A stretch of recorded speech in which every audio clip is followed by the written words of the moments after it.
His multicolored hairdo and over-the-top energy won him millions of fans across the country, especially white kids. They might not be able to dread their hair like the Migos, but they could definitely put in all the colors of the rainbow like Tekashi. He went from being a virtually unknown SoundCloud rapper to one of the biggest stars out there in not much more than a year. Tekashi's image was of a tough, reckless instigator, but he was actually a sweet kid at heart, much closer to a WWF wrestler playing a role than an actual gangster. So to reinforce his image, he started surrounding himself with street dudes. But those guys were not playing a role. They were the real deal. Once they realized Tekashi wasn't, they started seeing him as food. And food is never what you want to be perceived as by real street dudes.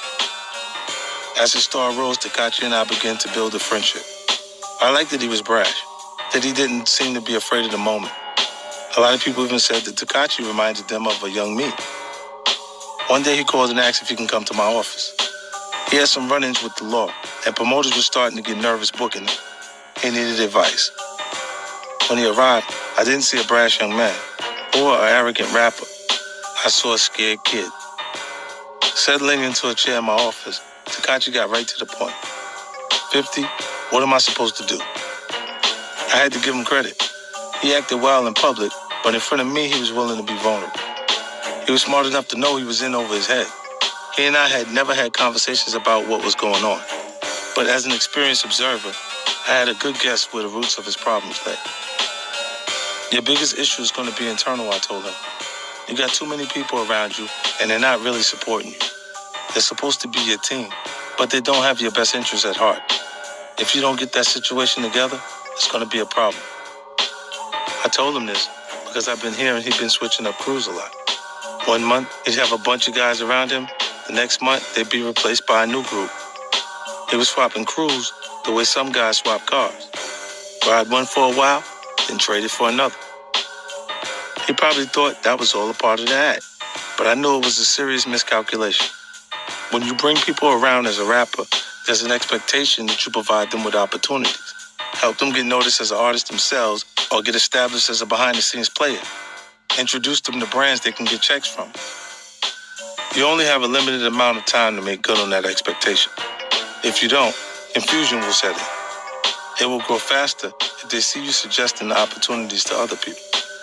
When that happens, the original crew will start feeling disposable. You never want anyone around you feeling that way. When someone perceives themselves as disposable, any sense of loyalty will vanish. Instead of waiting for an opportunity, they're going to aggressively come after you for what they think is owed to them. They're going to extract that debt however they can. Being a smart kid, Tekashi saw the value in my advice and conceded that he was in a precarious spot. He even started to make moves to replace the guys that he knew had it in for him, but it was already too late. Not long after our conversation, Tekashi was arrested on federal RICO and firearm charges. In the indictment, the government even alleged that several members of his crew had plotted to kill him. I'm sure that was a scary realization for a kid who thought he was a WWF wrestler, not someone who was actually playing with life and death stakes. As I'm writing this, Tekashi has just finished testifying against his own crew and was sentenced to 2 years behind bars. I believe one of the things that tripped up people like Tekashi and Ja Rule is that they grew up on the outskirts of the hood. They weren't from the hood, but they had been exposed to it. It tricked them into thinking they were equipped to handle situations they weren't actually built for. Contrast them with someone like Drake, who isn't even from the outskirts of the hood. He's from a completely different environment. I never see Drake associating too closely with the artists he puts on.